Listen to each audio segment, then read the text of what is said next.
জলপাইগুড়ি সদর গার্লস প্রাথমিক বিদ্যালয়ে প্রাক প্রাথমিক শ্রেণীর ভর্তির জন্য আজ থেকে শুরু হয়েছে ফর্ম বিতরণ। সকাল থেকেই বিদ্যালয়ের গেটের সামনে দীর্ঘ লাইন দেখা যায় অভিভাবকদের।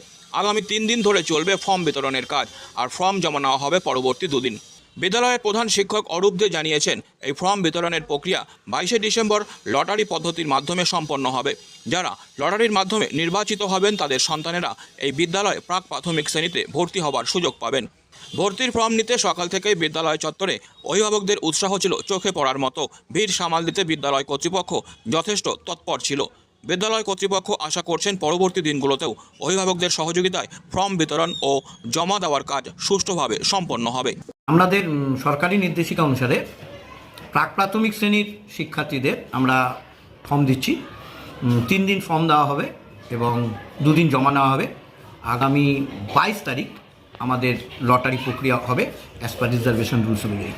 কতজন নেওয়ার কোনো গতবার আমাদের 400 ফর্ম নিয়েছিলেন অভিভাবকরা। এবার তো সবে আজকে শুরু, বোঝা যাবে 2-3 দিন পরে। স্যার, এই স্কুলে বাচ্চাদের একটা অনেক আবেগ, ভর্তি হওয়ার একটা প্রবণতা আছে।